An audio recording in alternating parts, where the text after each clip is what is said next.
Jai Hind, my dear students. I welcome you at Captain Batra classes. As you all know that nowadays we are studying word power. In the sequence of word power, we have studied many words in the form of synonym and antonym. In that sequence, today I have taken a different chapter, that is one word substitution, and today I'll teach you one word substitution with the help of suffixes. You know that English language is very rich in prefixes and suffixes, and most of the words are formed through prefixes and suffixes. I want to tell you that there are less words in English language, they can be called root word, but most of the words are formed by adding suffixes or prefixes. So giving you example of those words, today I am going to teach you one word substitution through suffixes. I hope that you will enjoy and be benefited by this session. Now we should start one word substitution ending with, यानी ऐसे one word जिनके last में, जिसके and में क्या आता है, CRACY कृषि, या जिनके एंड में CIDE साइड, या जिनके एंड में ISM इज़म, और ये सफिक्सेस हैं जिनको किसी रूट वर्ड के साथ जोड़ करके हम नया वर्ड फॉर्म करते हैं। तो यहाँ पर हमें दो चीज़ों का ध्यान देना होता है कि इसका रूट वर्ड क्या है और किसी सफिक्स के लग जाने से उस वर्ड की क्या मीनिंग बदल गई। तो अगर आप सफिक्स को समझ लेंगे तो ये इन्हीं वर्ड्स में नहीं, इसके अलावा जहाँ पर भी ये इज़म या साइड या कृषि लगा होगा, आप उसकी मीनिंग को इन्फर करने का, समझने का प्रयास कर सकते हैं। This will help you lot during word part. तो अब हम इसको स्टार्ट करते हैं। पहला जो वर्ड है दैट इज कृषि। सर्वप्रथम हम इन वर्ड्स की मीनिंग समझ लें। जैसे कृषि का मतलब होता है शासन, यानी अगर किसी जगह पर किसी वर्ड के साथ कृषि लगा हुआ है, इसका मतलब कि ये किसी न किसी शासन व्यवस्था को, किसी शासन पद्धति को शो करता है। हो सकता है कि आपको उस वर्ड की मीनिंग ना समझ में आए, लेकिन आप इतना तो समझ सकते हैं कि इसका मतलब है शासन। नेक्स्ट वर्ड है साइड। साइड का मतलब है हत्या, यानी कहीं पर अगर साइड लगा है तो वो उस वर्ड हत्या को, किलिंग को शो करता होगा। और ISM इज़म का मतलब है वाद, मतलब कहीं पर अगर ISM लगा है तो इसका मतलब है कि ये वाद को शो करता है। इस सीक्वेंस में पहला वर्ड है डेमोक्रेसी। जैसा कि आपके सामने इसकी हिंदी मीनिंग लिखी हुई है, आप जानते भी हैं, डेमोक्रेसी मीन्स प्रजातंत्र। अब there are two words, demo and कृषि। डेमो का मतलब है पीपल, डेमो मीन्स पब्लिक, और कृषि का मतलब है शासन या तंत्र। तो डेमोक्रेसी का मतलब क्या होता है?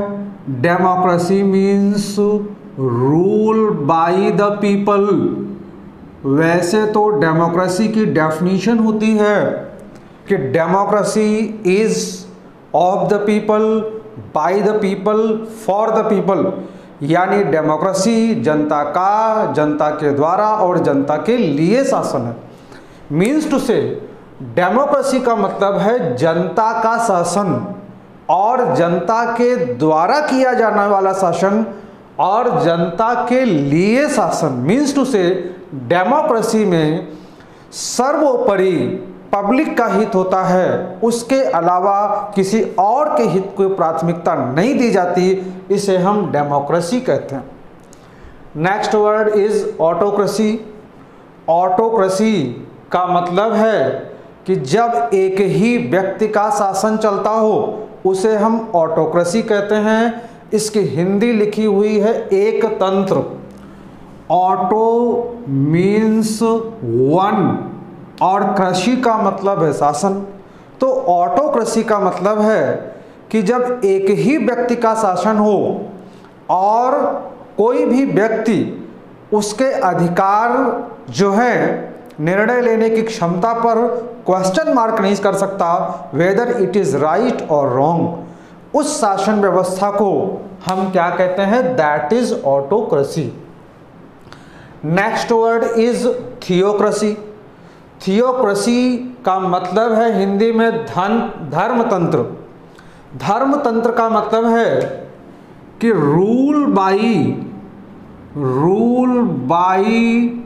रिलीजियस पीपल, यानी जब धर्म से जुड़े हुए लोग लाइक अगर प्रीस्ट या पादरी या उलेमा यानी किसी भी धर्म से रिलेटेड जो लोग हैं, अगर वो शासन को चलाने का काम करते हैं तो ऐसी शासन व्यवस्था को हम थियोक्रेसी यानी उसे हम धर्मतंत्र कहते हैं। Next word is monocracy. जैसा आपके सामने है, मोनो मीन्स वन और कृषि का मतलब है शासन। तो मोनोक्रेसी का मतलब है कि रूल बाई वन। जब एक व्यक्ति का शासन होता है तो उस शासन व्यवस्था को हम क्या कहते हैं? उसे हम मोनोक्रेसी कहते हैं। मोनो मीन्स वन और कृषि का मतलब है शासन और मोनोक्रेसी का मतलब है कि एक व्यक्ति का शासन। तो अगर कहीं और भी मोनो वर्ड लगा है तो आप ये समझ सकते हैं कि जहाँ पर भी मोनो लगा है, जैसे हमने वर्ड बोला मोनोपोली।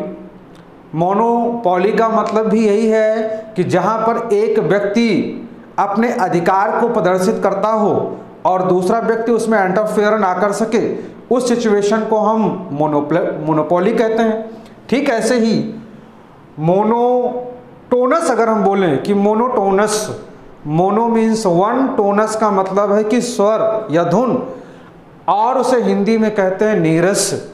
यानी जब एक ही प्रकार का संगीत, एक ही प्रकार की धुन लगातार निकलती रहती है तो वो हमारे लिए डल, वो हमारे लिए अनइंटरेस्टिंग हो जाता है और इसे हम मोनोटोनस कहते हैं। मीन्स टू से मोनो मीन्स वन और कृषि का मतलब है शासन। तो मोनोक्रेसी का मतलब है कि एक व्यक्ति का शासन। Next word is gynocracy. आप लोग वर्ड गाइनो सुनते हैं अक्सर, जैसे हमने कहा गायनेकोलॉजिस्ट यानी ऐसा डॉक्टर जो वीमेन से रिलेटेड डिजीजेस को क्योर करता है, उनका इलाज करता है, उसे हम गायनेकोलॉजिस्ट कहते हैं। तो गायनो का मतलब है रिलेटेड टू वीमेन और कृषि का मतलब है शासन।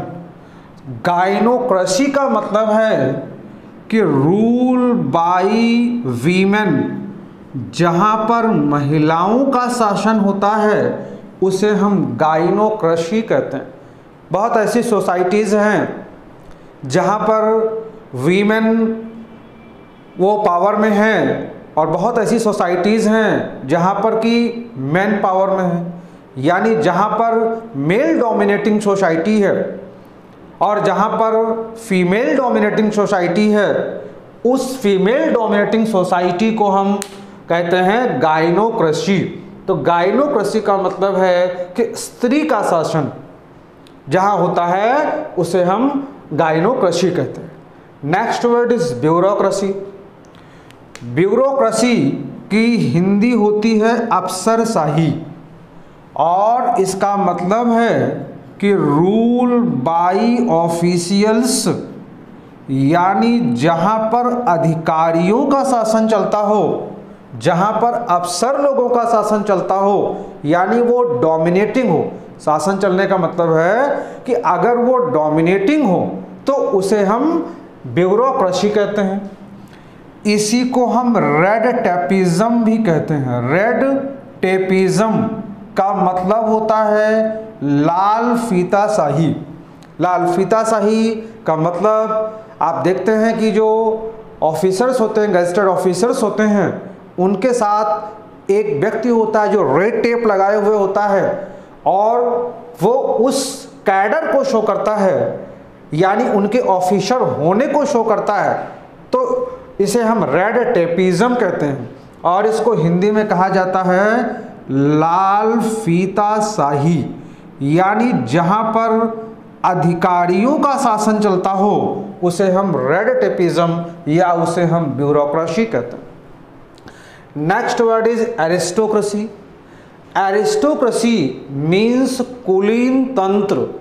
कुलीन तंत्र का मतलब यह है कि रूल बाय हाई बॉर्न, ऐसा शासन जिसे ऊंचे वंश के लोग, जैसे जो प्रिंसली फैमिली में पैदा हुए हैं, जो ऊंचे वंश के लोग हैं, अगर वो शासन करते हैं, या जो इलाइट क्लास होती है अगर वो शासन करती है तो उसको हम एरिस्टोक्रेसी कहते हैं। यानी ऊंचे वंश के लोगों के द्वारा अगर शासन किया जाए तो उसको हम क्या बोलते हैं? Aristocracy. Rule by high born, या आप कह सकते हो कि रूल बाय एरिस्टोक्रेट्स, यानी जब एरिस्टोक्रेट्स रूल करते हैं तो उसको हम एरिस्टोक्रेसी यानी उसे हम कुलीन तंत्र कहते हैं। Next word is plutocracy. Plutocracy means धनिक तंत्र, यानी शासन की ऐसी व्यवस्था जिसमें अमीर लोग शासन करते हों। Rule by the rich, society के जो रिच लोग हैं अगर उनका शासन व्यवस्था में दखल है और उनके हिसाब से अगर शासन व्यवस्था चल रही होती है तो ऐसी शासन व्यवस्था को, ऐसे गवर्नमेंट के फॉर्म को हम क्या कहते हैं? उसे हम प्लूटोक्रेसी यानी उसको हम धनिक तंत्र कहते हैं। Next word is ochlocracy. Ochlocracy means rule by mob, यानी भीड़ तंत्र। जब भीड़ शासन करती है यानी समाज के बहुत सारे लोग, सपोज दैट कि अगर कॉलिशन गवर्नमेंट है तो कॉलिशन गवर्नमेंट में बहुत सारे मिनिस्टर्स अगर बना दिए जाएं तो कई बार जो अपोजिशन पार्टी के लोग होते हैं वो कहते हैं कि ये भीड़ तंत्र है। तो भीड़ तंत्र का मतलब ये है कि अगर समाज के बहुत सारे लोग शासन व्यवस्था में शामिल हो जाएं तो उस व्यवस्था को हम ऑक्लोक्रेसी या इसी को हम मॉबोक्रेसी भी कहते हैं। मॉब का मतलब है भीड़ और मॉबोक्रेसी का मतलब है कि भीड़ तंत्र। Next word is isocracy. Isocracy means समान शासन करने का अधिकार। इसका अर्थ यह है कि अगर गवर्नमेंट का ऐसा फॉर्म जिसमें समाज के सभी व्यक्तियों को एक समान रूप से शासन करने का अधिकार हो, यानी जहाँ पर हर व्यक्ति, समाज का हर व्यक्ति निर्णय लेने की, सरकार की तरह से ही निर्णय लेने की क्षमता अगर रखता हो तो उस शासन व्यवस्था को हम आइसोक्रेसी कहते हैं। तो इस कॉलम में हमने ये देखा कि कुछ ऐसे वर्ड्स हैं जिनको हम कृषि CRACY कृषि लगा के बनाते हैं, और इसका मतलब होता है शासन। तो अब अगर आपको किसी भी वर्ड में CRACY लगा हुआ है तो आप ये समझ सकते हैं, बेशक हो सकता है कि आपको वर्ड की मीनिंग ना आती हो, लेकिन एक बात आपको ये क्लियर हो जाएगी कि अगर कृषि लगा हुआ है इसका मतलब कि ये किसी न किसी शासन व्यवस्था को शो करता है। कई बार ऐसा भी होता है कि हमें वर्ड की मीनिंग नहीं आ रही होती, हम ऑप्शन के माध्यम से उसको समझते हैं, तो this will help you lot during your examination. Now we come to the next suffix CIDE, cide, and cide means हत्या, साइड मीन्स किलिंग। इस लिस्ट में पहला वर्ड है पैट्रिसाइड। पैट्रिसाइड का हिंदी में मतलब है पितृहत्या। इसका मतलब है किलिंग ऑफ वंस फादर।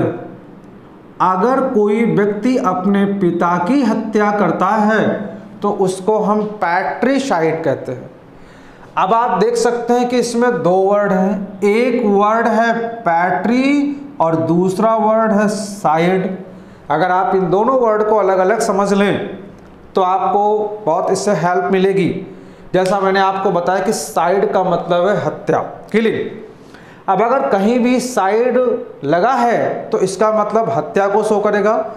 ठीक ऐसे इसके पहले जो वर्ड पैट्री लगा है उसका अर्थ है कि रिलेटेड टू फादर, यानी पिता से संबंधित। जैसे हम कहते हैं patriarchal, patriarchal means that is related to father. जैसे हम बोलते हैं पैट्रियार्कल, पैट्रियार्कल प्रॉपर्टी, यानी हमारे पिता की जो प्रॉपर्टी है वो पैट्रियार्कल है।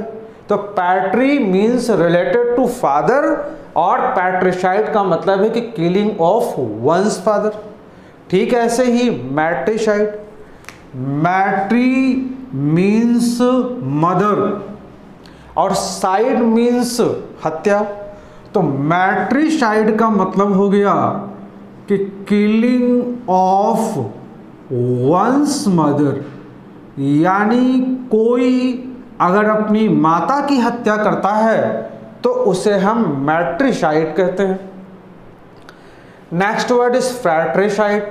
फ्रैट्री मीन्स ब्रदर और साइड मीन्स हत्या। दिस मीन्स किलिंग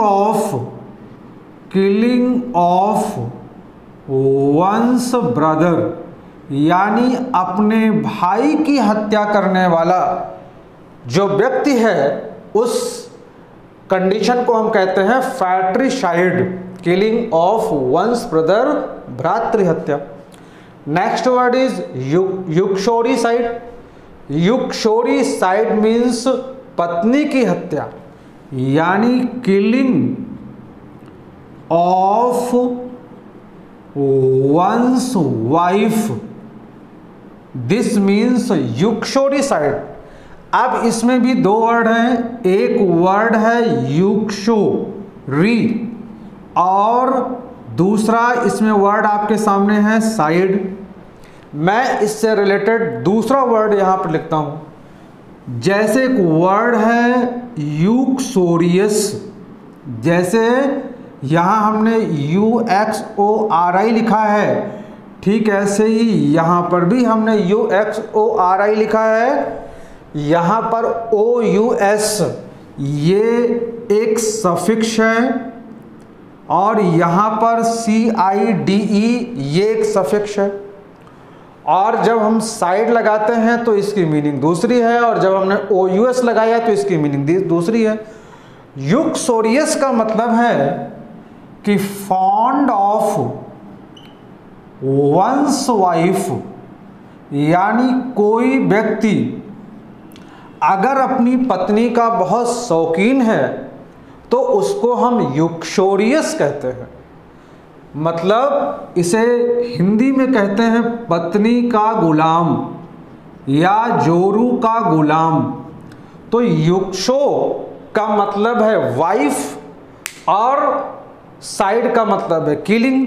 तो अब हमें ये जो रूट वर्ड्स हैं इनसे हमें समझना है कि कहीं पर भी अगर युगशो आया इसका मतलब this is related to wife, और अगर कहीं पर साइड लगा है means this is related to killing.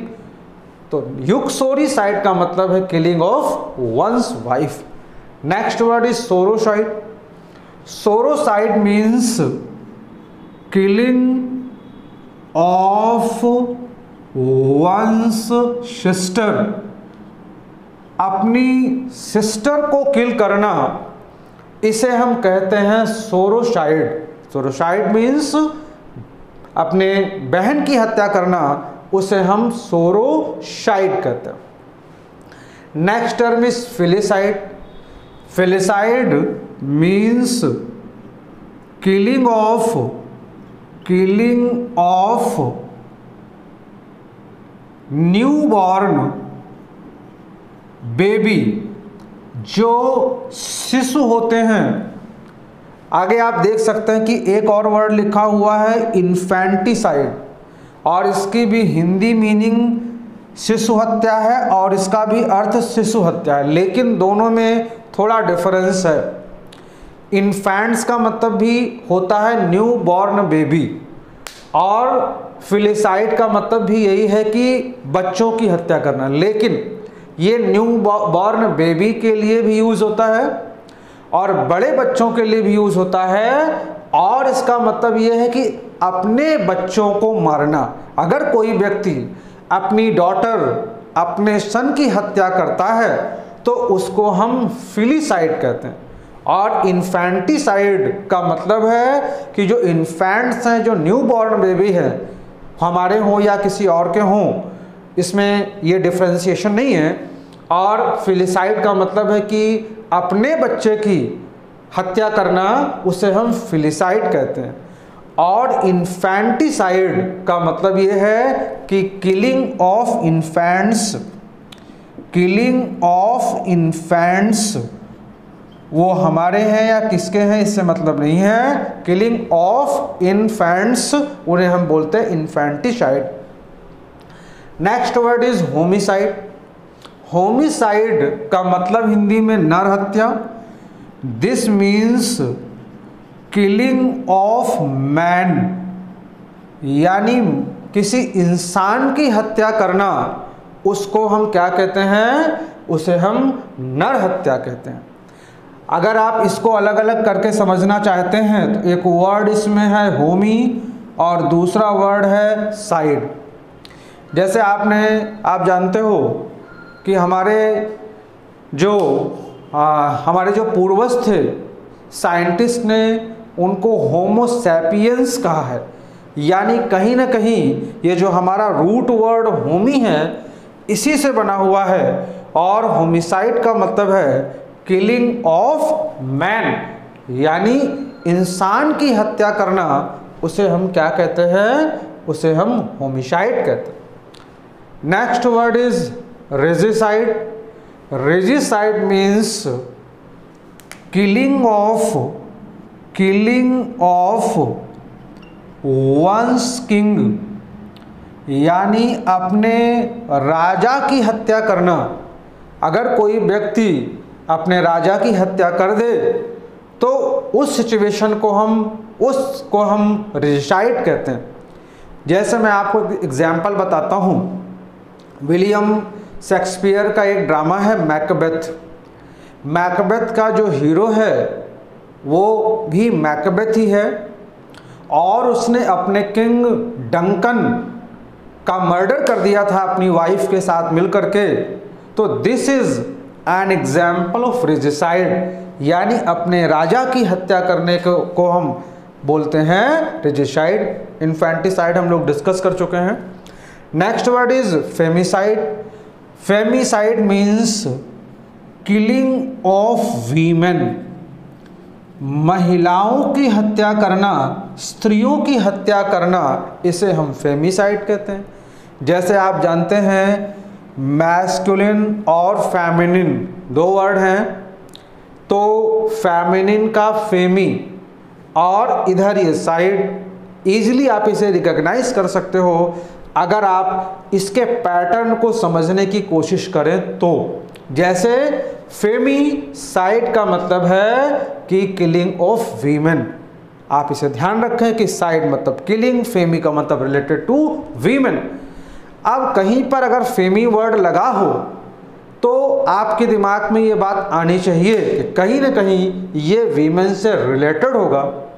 तो इस तरह से जिन वर्ड्स को हम साइड लगा करके CIDE जोड़ करके बनाते हैं उनका मतलब है कि ये किसी की किलिंग को शो करता है। तो बेशक आपको हो सकता है कि वर्ड की मीनिंग ना आती हो, लेकिन इस तरह से आपका रास्ता जो है वो इजी होगा, आप इजीली अपने वर्ड को पहचान सकते हैं, उसकी मीनिंग समझ सकते हैं और क्वेश्चन के आंसर दे सकते हैं।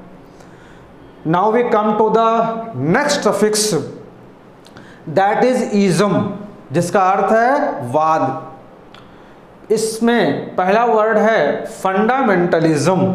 अब आप देख सकते हो कि इसमें दो वर्ड हैं, एक वर्ड है फंडामेंटल और दूसरा इसमें लगा है ISM, यानी जो ISM है ये एक सफिक्स है और ये फंडामेंटल इस रूट वर्ड में, फंडामेंटल ये रूट वर्ड है, मूल शब्द है, और इस मूल शब्द में ISM लगा करके एक नया वर्ड बनाया गया है। जैसा मैं आपको पहले बता चुका हूं कि जो इंग्लिश लैंग्वेज है उसमें रूट वर्ड की संख्या बहुत ज़्यादा नहीं है।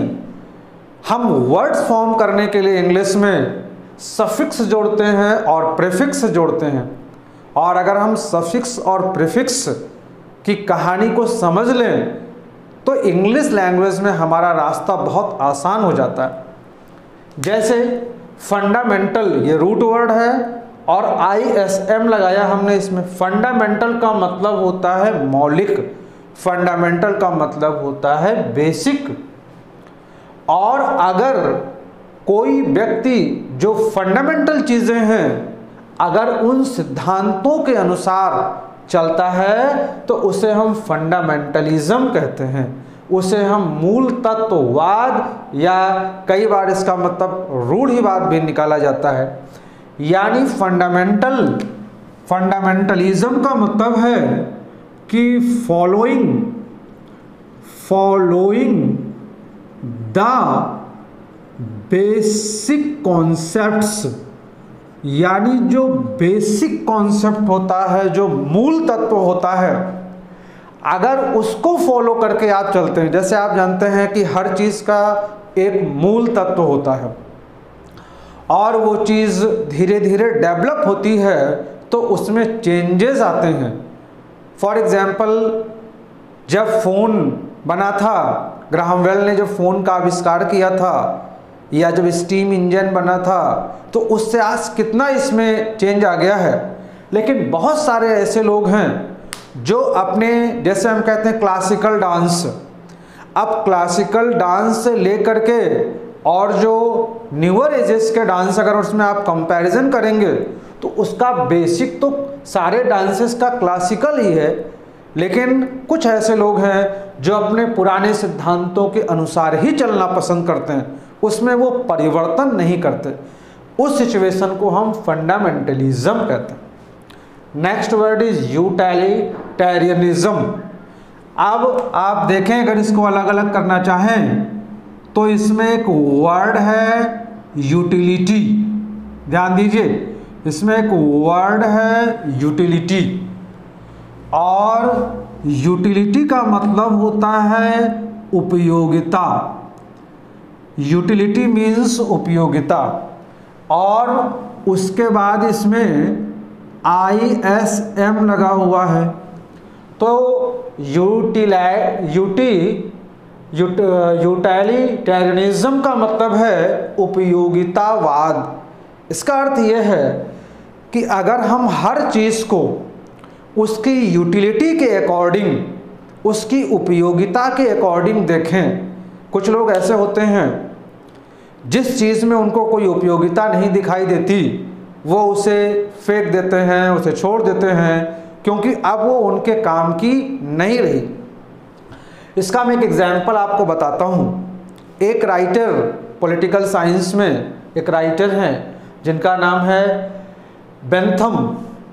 बेंथम ने उपयोगितावाद, हालांकि उपयोगितावाद को उन्होंने उपभोक्तावाद बना डाला था, लेकिन वो हर चीज़ को, बेंथम ये कहते थे कि हर चीज़ को हमें यूटिलिटी के अकॉर्डिंग देखना चाहिए। अगर उस चीज़ की उपयोगिता नहीं है, वो तो ये भी कहते थे कि अगर पेरेंट्स की, माता पिता की उपयोगिता नहीं है तो लेट देम गो। तो इस प्रकार से यूटिलिटेरिज्म का मतलब ये है कि हर चीज़ को उपयोगिता की दृष्टि से देखना, अगर वो हमारे लिए उपयोगी है तो ठीक है, अदरवाइज नो। तो इसका अर्थ क्या है? उपयोगितावाद। नेक्स्ट वर्ड है प्रोफेशनलिज्म। आप जानते हैं कि इसमें भी दो वर्ड हैं, एक वर्ड है प्रोफेशन और एक इसमें लगा हुआ है ISM, और अगर इसको भी हम ले लें तो ये वर्ड हो गया प्रोफेशनल। यानी यहाँ पर हम 3 वर्ड समझ सकते हैं। पहला वर्ड है प्रोफेशन। प्रोफेशन का मतलब है व्यवसाय, यानी जो भी काम आप कर रहे हैं, जो आपकी लाइवलीहुड है, जिसके थ्रू आप अर्न करते हैं, उसे हम प्रोफेशन कहते हैं। प्रोफेशनल का मतलब क्या है कि जो बिजनेस में अपने काम में लगा हुआ जो पर्सन है, इंडिविजुअल है, वो प्रोफेशनल हो गया। और प्रोफेशनलिज्म का मतलब क्या हुआ कि उस काम को करने के लिए जो प्रोसेस आपने अपना रखी है, दैट इज कॉल्ड प्रोफेशनलिज्म। उसको हम व्यावसायिकता कहते हैं। कई बार प्रोफेशनलिज्म का अलग अलग मतलब निकाला जाता है। कुछ लोग प्रोफेशनलिज्म का मतलब स्वार्थ से निकालते हैं। स्वार्थ यानी अगर आप प्रोफेशनल हैं तो इसका मतलब ये है कि you are working for money. लेकिन प्रोफेशनल का एक और भी मतलब है कि प्रोफेशनल उसे कहते हैं whatever responsibilities you have been interested, जो जिम्मेदारियां आपको दी गई हैं, अगर उन रिस्पॉन्सिबिलिटीज़ को आप 100% बियर करते हैं तो ये कहा जाता है कि you are very much professional. यानी अपने काम को 100% ईमानदारी के साथ करना भी प्रोफेशनलिज्म है।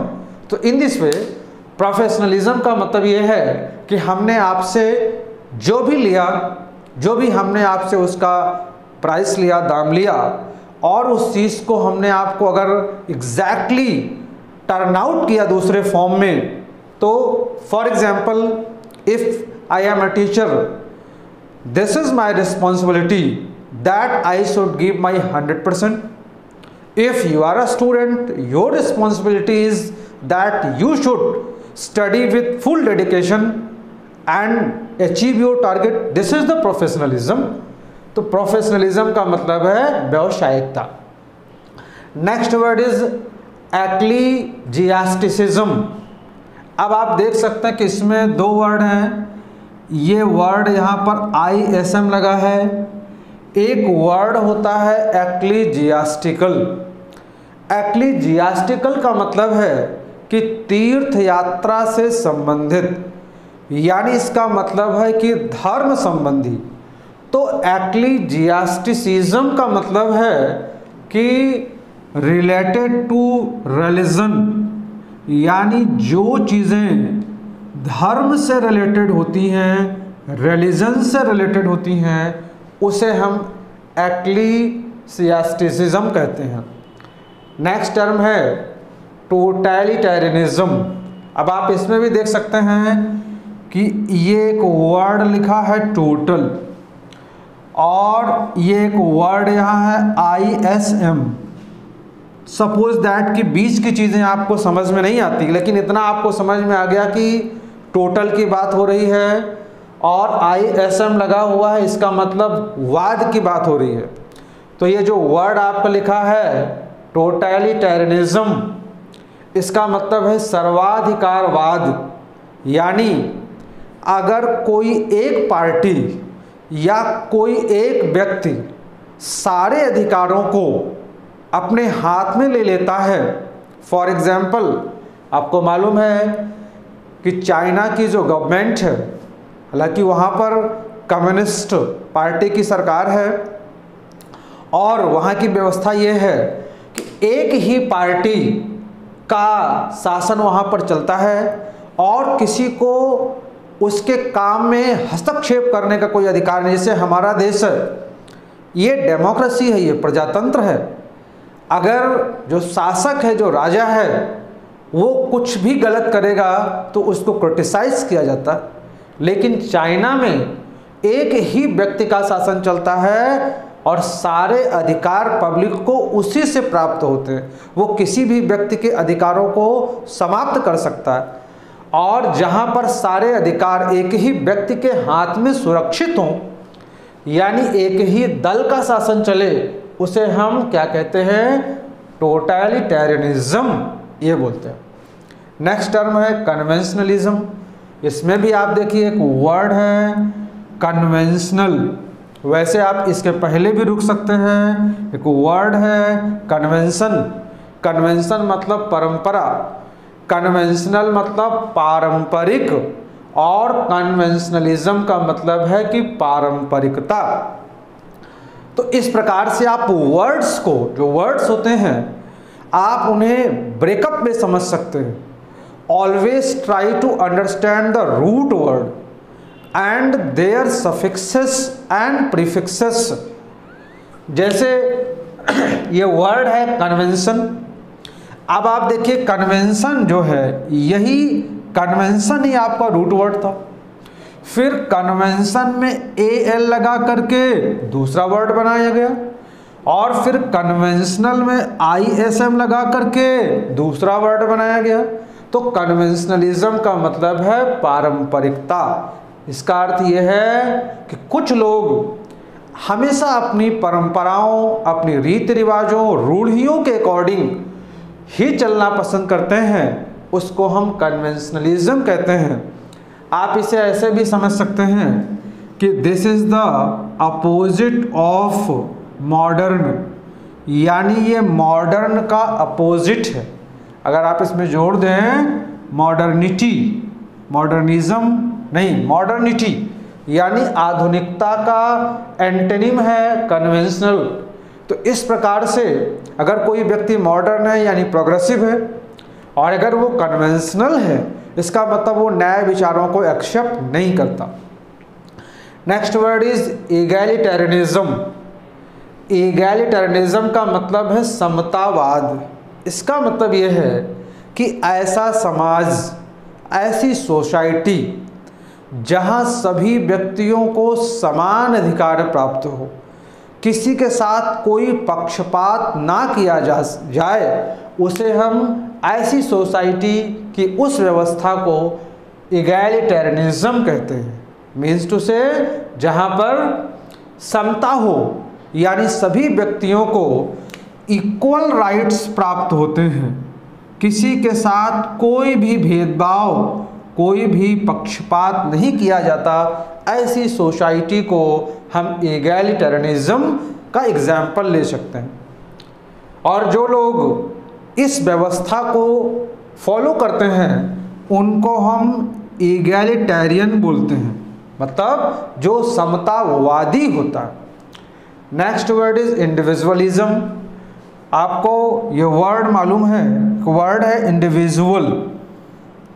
इंडिविजुअल मीन्स व्यक्ति, और इंडिविजुअलिज्म का मतलब है कि व्यक्तिवाद। व्यक्तिवाद का मतलब यह है कि अगर कोई व्यक्ति अपने पर्सनल जो उसके प्रिंसिपल्स हैं, अगर वो अपने सिद्धांतों को प्रतिपादित करता है और वो अपनी बात रखता है और अपने में ही सेंट्रलाइज होता है, अपने अलावा बाकी चीज़ों को एक्सेप्ट नहीं करता, दूसरों के विचारों को एक्सेप्ट नहीं करता, तो उसको हम इंडिविजुअलिज्म कहते हैं। Next word is cosmopolitism. Cosmopolitism, आप लोग एक वर्ड आपको मालूम होगा, याद होगा, कॉस्मोपॉलिटन। कॉस्मोपॉलिटन का मतलब क्या है? कॉस्मोपॉलिटन का मतलब है ऐसा व्यक्ति जो पूरी पृथ्वी को अपना परिवार समझता हो, यानी जो व्यक्ति वसुधैव कुटुंबकम में विश्वास करता हो। कुछ लोग हैं जो बड़े राष्ट्रवादी हैं, नेशनलिस्ट हैं, वो अपने ही देश की बातें करते हैं, लेकिन कुछ ऐसे भी लोग हैं जो राष्ट्र की, अपने देश की सीमाओं से ऊपर जा कर के सारी पृथ्वी को अपना परिवार समझते हैं। उन्हें हम कॉस्मोपॉलिटन कहते हैं। मैं आपको एक एग्जाम्पल साइट करना चाहता हूँ। 1893 में शिकागो में वर्ल्ड रिलीजियस कॉन्फ्रेंस, उस समय हमारे देश में ब्रिटिश रूल था और विवेकानंद ने इंडिया को रिप्रेजेंट किया था, जिसमें कि सभी धर्मों के लोग आए थे।